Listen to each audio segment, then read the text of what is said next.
And then specify home page, and the source where you see that it actually doesn't have the source directly. It specifies some other variables you haven't seen either. So they come from the class too. And then, well, the implementation itself. Well, you have a setup phase where it does something magic with the Ultra One. If there is some special patch for some special kind of combination of platform and setup. And then there's a post-install thing that gives a message about what happens up here. But where's all the unpack? Where's all the patching? Where's all the image thing? It's all installed in the E-class. Meaning that when they make a new version, they basically take a copy of this, change top 10 characters, and they got a new version. Because everything else is already handled in debug. Oh, sorry, in D-class. Yeah, even more impressive if you look at most of the stuff in app KDE, the e-builds are 5 lines. They say inherit KDE utils, and they set source and that kind of crap. Those e-builds, I guarantee, are never changed when the software is upgraded. They're just simply copied to the new, file name for the e-build, and magic. Yeah. So, if you want to really create powerful e-builds, you can start looking into this, but create some simple e-builds first. Because how exactly these e-classes work within Portage is a little more tricky than this simple explanation here. Now, last few slides. First gotcha, remote to recreate the digest after every change. Portage will complain if the digest does not match what you actually have. And every time you change the e-build, you change the MD5 checksum of that specific e-build. So you have to, recreate the checksum. The point of this is that whenever you download something, Portage will check that it matches. So if you have, this also goes with the source, that if someone tampers with the source, as long as you have a same e-build, it will discover it. So it's safe that Portage just automatically downloads sources from unknown places and install it. Now, again, this one we already covered, test the stages one by one. This is a personal experience. I have many times thought that this time, this is so simple, I got it the first time. I didn't. It's a waste of time just trying to run it and see it horribly fail, because it doesn't take any longer, it just takes a little more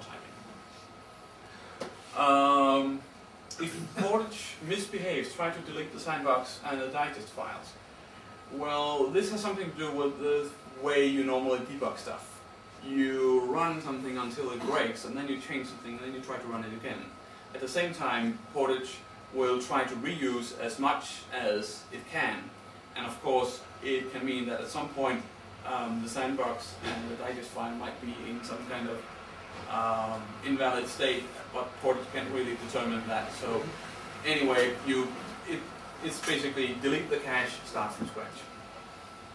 And this, whatever is in the sandbox is recreated whenever you run the e-build again. So it's safe to delete. And digest, you can recreate it.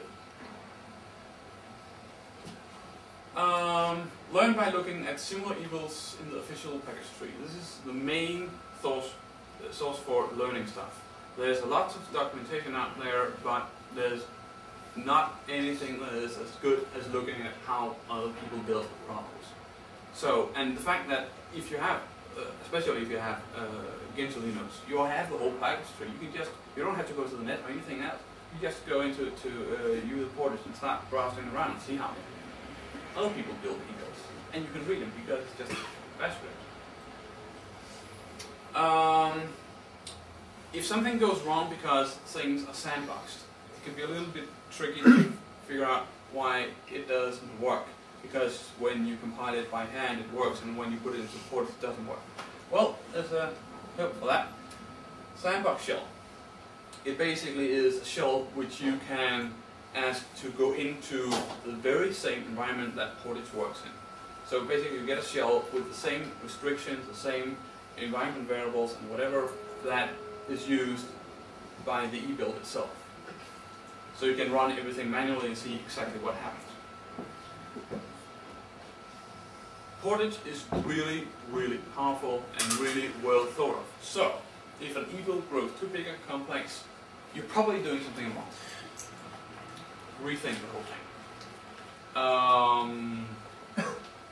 This is also what people will tell you on the mailing list if you have written an e-build and it's 10,000 lines and you ask about some silly question. They will first say, that's fucking stupid. Start looking at some e-classes. Start looking at other e-builds because you're doing something wrong. An e-build does not have to be any longer than what you've seen today. There also are some complex ones. If you want to see something really complex, look at how XORG is handled. So they can be complex, but this is more the exception than the rule. So if it grows really big for something that should be simple, you're doing something wrong. May I ask a small question? Yeah. I think debugging environment for shell script and sandbox shell is used for ordinary shell script. It's used for debugging e-builds. It's not a debugger, it just sticks you in that environment. So it's, It's more like a simulator then. Yeah. yeah, use bash-x, that's the best you'll get debugging wise. Just spew some stuff. Thank you. And then, whenever you have problems, of course, ask on the Gentoo forum and the mailing list.